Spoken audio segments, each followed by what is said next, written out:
Welcome back to the Deep Dive, your shortcut to being well-informed about life and construction here in coastal North Carolina. If you're a homeowner in Wilmington or Leland or, anywhere in New Hanover County, you know the dream. You find that perfect spot near the water, you love the salt air, and you're building your own little slice of paradise. But that dream, it often runs headlong into the reality of municipal codes. We talk to people every single week who have this beautiful design ready to go. They pick their materials, and then they get the official paperwork back from the city or the county planning department, and the answer is just a hard capital N-O. And that denial, whether it's because your design violates the front yard setback. Or maybe it's foot too tall. Yeah, exactly. Maybe it's a foot too tall for your specific zone. It can feel like the absolute end of the road. You've paid for the design, maybe you even ordered custom gates, and now you're just stuck. It is the ultimate frustration. But here's the crucial piece of insider knowledge you want to share with you. That denial is not necessarily the final answer. Local ordinances, whether it's the City of Wilmington's Land Development Code, the LDC, or the county's Unified Development Ordinance, the UDO, they all contain a necessary exception mechanism. Right. And that mechanism is what we're talking about today. It's called the zoning variance. Think of it as the legal safety valve for a piece of property that just doesn't fit those cookie-cutter rules. So our mission today, brought to you by Port City Fence, is to pull back the curtain on this complex, formal, what they call a quasi-judicial process. We're going to walk you through exactly what you need to prove, why the city and the county have different rules, and how you can successfully navigate this high-stakes process to get the fence you really need. So let's start with definitions, because these terms, they often get confused. People mix up permits, variances, approvals. What exactly defines a zoning variance when we are talking about building a fence? At its most basic, a zoning variance is an authorized deviation from the strict, measurable terms of a local ordinance. So we're not trying to change the law for everybody. We are just asking for a specific measured exception, a waiver, for your property alone, and it has to be based on some unique constraint.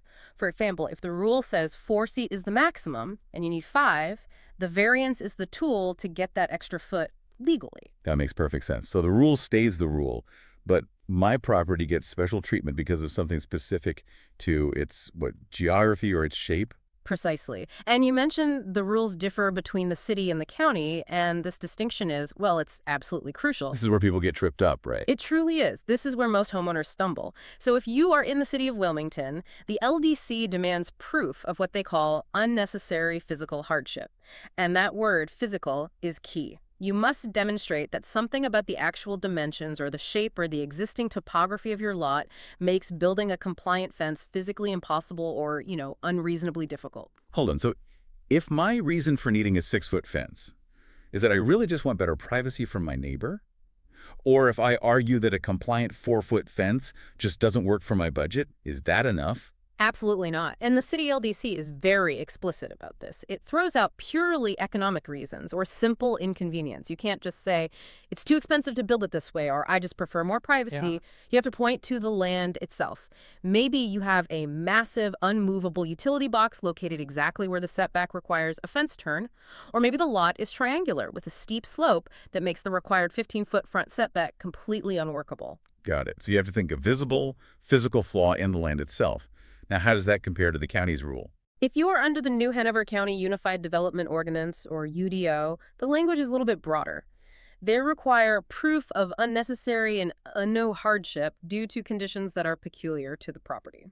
So while the county language allows a little more flexibility, the spirit is the same. The hardship has to be inherent to the land itself, not something you created or something every other lot on the block also shares. Okay, so this directly clarifies the difference between a variance and a standard permit. When Port City Fence is helping a client apply for, say, a certificate of zoning compliance in the city, we're just affirming the design meets the existing rules. Right. But when we apply for a variance, we are explicitly asking to break the rules, right? Precisely. Yeah. And that leads to a really important point we make with every client. The feasibility check. This whole variance process is serious, it's time-consuming, and frankly, it's expensive. The application fees alone, they're $500 in Wilmington, $400 in New Hanover County, are completely non-refundable, win or lose. And that is the ultimate call a pro moment. I mean, before you commit that kind of money and time, you need a professional assessment. We've seen hundreds of these cases. Lisa, our permits and town coordination expert, she can look at your site survey, your denial letter, and really quickly help you determine, is your issue genuinely a physical hardship, or is it just a financial convenience? We help you assess if you even have a real shot. Because pursuing a variance when your hardship is purely economic is, well, it's a guaranteed path to failure and wasted money. We only recommend proceeding if we genuinely believe the physical evidence is there to satisfy the Board of Adjustment. And just to close out the definitions, let's quickly touch on the layer cake of regulations.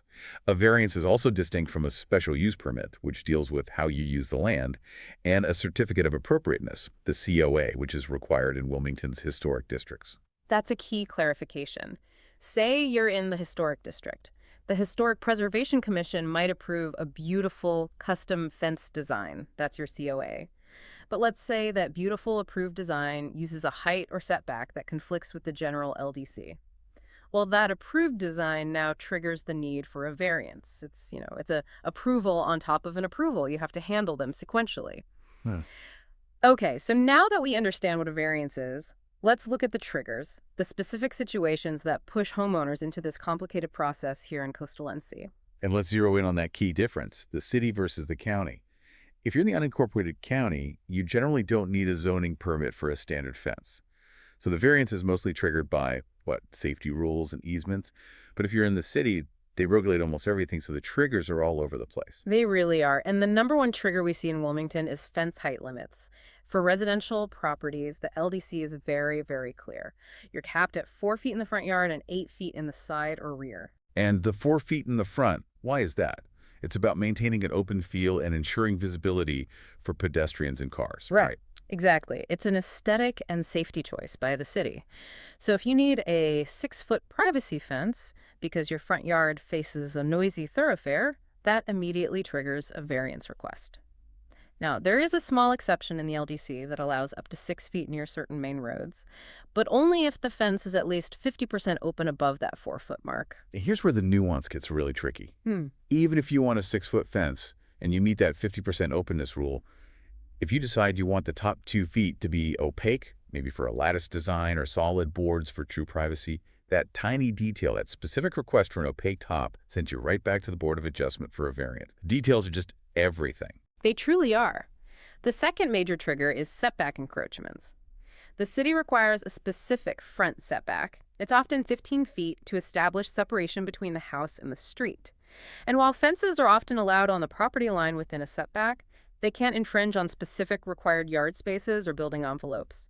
If your lot is small or oddly shaped and you propose a fence that reduces a required yard, you need a deviation approval. You need a variance. Okay, this next trigger is crucial, especially in our dense coastal neighborhoods, and it's the one the Board of Adjustment scrutinizes the most. Corner lot visibility. This is the big safety hurdle. Absolutely. Think about any intersection. You need clear sight lines to avoid accidents. The city mandates a clear sight triangle where no fence or wall is permitted between 30 inches and 10 feet in height. And the county's UDO, it specifies that that triangular area extends 50 feet along each intersecting right-of-way. It essentially limits any fence in that triangle to just 3 feet in height. And if a homeowner, maybe because of topography or a utility restriction, applies for a variance to go over that 3-foot or 30-inch limit, well, the board requires an extremely compelling safety justification. This is notoriously difficult to get approved. The safety of the public will always, always outweigh the convenience of the private homeowner. And finally, we have to mention our unique coastal context. Overlay zones. I mean, we live with hurricanes, storm surge, and sandy beaches. Fences proposed in FEMA floodplains or CAMA critical areas, they introduce a whole other layer of regulation. Yeah, if you're building in a flood zone, you're going to need a floodplain development permit. Your fence design has to specifically not obstruct water flow. This means solid privacy fences, which can basically act like a dam during a surge event, are often discouraged or even prohibited in floodways. You see a lot of open breakaway designs required in those sensitive areas. And we can't forget the city's specific rules on materials. The Wilmington LDC mandates that the finished side, the side without the visible supports, the pretty side, it must face outwards toward the street or the neighbor. That's a quick reminder of the city's strong aesthetic control. Plus, you can't use prohibited materials like exposed unfinished concrete block anywhere, or chain link and barbed wire in front yards. All these little details are things Lisa addresses in that first consultation to make sure we aren't creating a problem right out of the gate. Okay, so let's assume the denial is official. We've done the feasibility check with Port City Fence, and we agree the homeowner has a legitimate physical hardship. Let's Yeah. say a small triangular lot with an unusual drainage ditch that prevents compliance with the rear setback. Now they enter the quasi-judicial gauntlet. That's a good term for it. It feels like a gauntlet because it's so formal. The very first mandatory step, if you're in Wilmington, is the pre-application meeting with city zoning staff. And this isn't just optional small talk, right? Yeah. What's the purpose of this meeting? It's crucial for guidance. The staff will review your preliminary plans, they'll confirm that a variance is indeed the right path, they'll identify the specific articles of the LDC you are violating, and they'll give you all the necessary forms. This process officially structures your application. When you partner with us, Lisa handles these complex meetings and makes sure that the application we end up submitting is guided by the city's professional advice from day one. That guidance is so essential because step 2 is compiling the application package. And this is where most do-it-yourself filers make critical errors. It's not just a single form. No, exactly. It's a detailed, signed application that has to include a detailed site plan. It has to be drawn to scale by a professional, showing the existing conditions, the proposed fence, and the precise mathematical deviation from the ordinance. If the rule says 4 feet and you need 5, that must be clearly marked. And the real centerpiece of the package is the letter of justification. This letter is where you have to legally prove the 4 findings we're about to discuss. And it have to be purely evidence-based, no emotional appeals, right? Correct. And don't forget the logistics. Wilmington also requires neighbor notification materials, a list of adjacent property owners, and stamped envelopes, because the city handles the mailing of notices. And you have to be hyper-aware of deadlines. The Board of Adjustment meets monthly, and submission deadlines are typically 6 to 7 weeks before the meeting. If you miss it, you're waiting another month. Then comes the main event, the public hearing.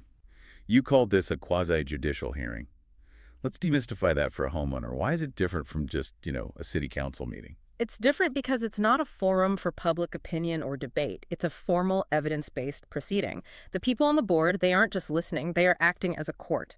You or your authorized agent, you must attend and present the case under oath. Under oath. So you have to swear that the information you are presenting is factual and true. Yes.